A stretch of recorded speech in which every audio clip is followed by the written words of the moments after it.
All of the Bitcoin spot ETFs have been approved, and right now altcoins are pumping. Take a look at this. Many altcoins are up 30 or even 40% today, and this is showing me some signs of strength you see in an altcoin season. Now, first of all, Bitcoin is back to 47,000 as expected, and right now as it stands, Ethereum is up 10.5%, XRP is up 8.5%, and Polkadot is up 17.5%. Things are going crazy. Ethereum Classic is up 50%. It's just altcoins pumping all across the board. And really, guys, I right now am fully into altcoins. It's crazy. Bitcoin, it's seen its time. Yes, we got ourselves the Bitcoin halving coming up, but right now, the prospects of Ethereum and XRP ETFs, I think, are leading people towards those assets, right? I posted it on Twitter. Warning, altcoin season has officially started, it seems. I am never selling my Bitcoin to BlackRock, because why would I? But right now, it seems that they, BlackRock, etc., are going for some altcoin ETFs next. So be ready, because even though we've got the halving, this whole Bitcoin debacle did better than many expected. And at the end of the day, even though we can see some correction in the next little bit here, it's not too crazy, you have to understand that this cemented crypto for way further into the future. And now, before I cover all the crazy stuff, do two things. One, make sure you press the like button on this video. Second of all, I'll be live streaming the market opening in about 2 hours or 3 hours from now, because this is also insanity if you ask me. Breaking news, BlackRock's Bitcoin ETF, as of this point, is already up 25% in the pre-market.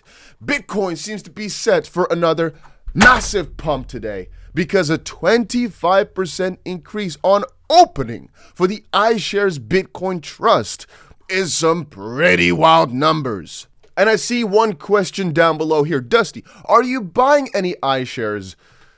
No. Of course I am not going to be buying any iShares or anything related, because at the end of the day, then I am not holding my own crypto. BlackRock has control of my crypto, and I'm not about that life.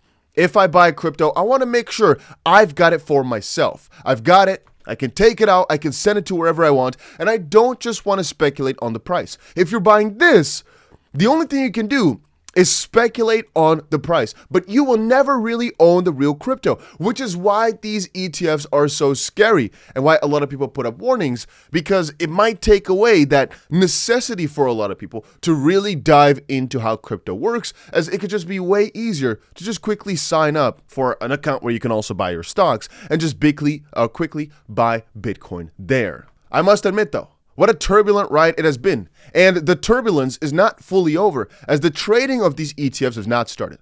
So if you're wondering, why didn't the prices go crazy?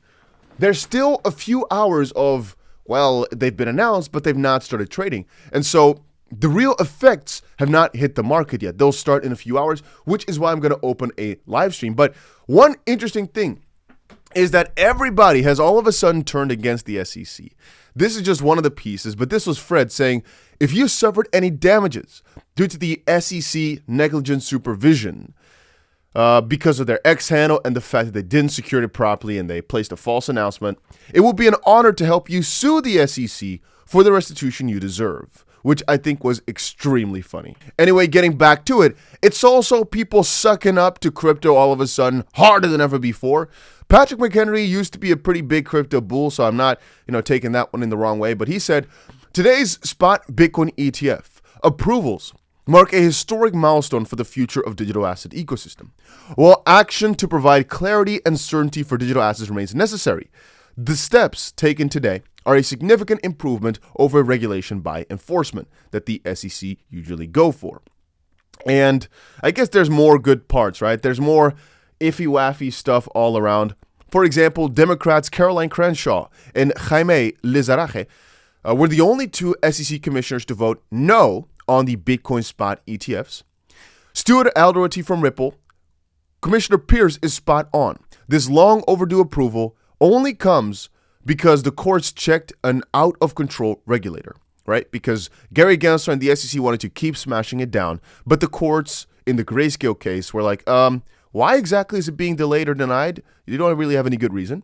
Gensler's battle royale against crypto has turned the SEC into a caricature not to be trusted by the public, policymakers, or judges. And the letter is pretty funny. Out, damn spot. Out, I say. Statement an omnibus approval order for list and trade Bitcoin-based commodity-based trust shares and trust units. And the reason she goes pretty savage mode is because of lines like this. The commission, rather than admitting error, offers a weak explanation for its change of heart. In the past, the commission, allowing our prejudices against the underlying asset to get in our way, has rejected applications on the basis that the Bitcoin market was still immature and that there were outstanding manipulation concerns. Today's approval order notes that the commission now finds that means for preventing fraud and manipulation have been demonstrated because the prices on the CME Bitcoin futures market and the spot Bitcoin markets have been highly correlated throughout the past 2.5 years. I guess you understand the rest of the article. Today's order does not undo the many harms created by the disparate treatment of the Bitcoin spot ETF products. First, our arbitrary and capricious treatment of applications in this area will continue to harm our reputation far beyond crypto, etc., etc. This is a very, very, very savage letter. So that is pretty cool to see that somebody from the inside can at least see how stupid all this stuff is. Anyway, guys like Tom Lee from Fundstrat are also not back. His prediction was this: Bitcoin price could hit 150,000 this year and up 500,000 within 5 years. While at the same time, guys like JP Morgan CEO Jamie Dimon saying Bitcoin has no value and its use cases are tax avoidance, money laundering, and the financing of things not so nice. JP Morgan, however, is an authorized participant for the BlackRock Spot Bitcoin ETF. So this again seems a matter of do as you do, not as you speak. I'm not sure how the best way to say it in English is, but he's doing something on the one end, but saying something on the other, which I always think is funny because we all know they're moving hard into crypto. We all know they're doing every single thing they can to control crypto in some way and to work with it. But on the opposite side, they're saying, no, you see, it's garbage, which can mean two things. One, these guys are extremely unethical, thinking it's garbage and still trying to sell it to you. That's point number one. Or point number two, which is they just want to keep things on the low pit, just like how Larry Fink from BlackRock until 2017 said it was like garbage and stuff like that. And then in 2023 switched up, or 2022 even.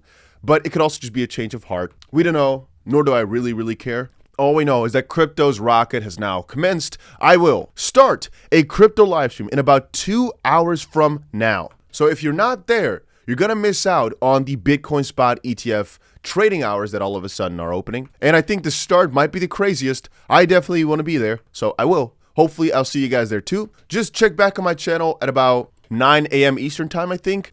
Netherlands time, it's around 3 p.m. and Dubai time around 6 p.m. I'm going to be live streaming the opening of the market. Stick around. You'll find out because I think it's going to be crazy. But I guess, let us see, because the crypto market never fails to surprise me.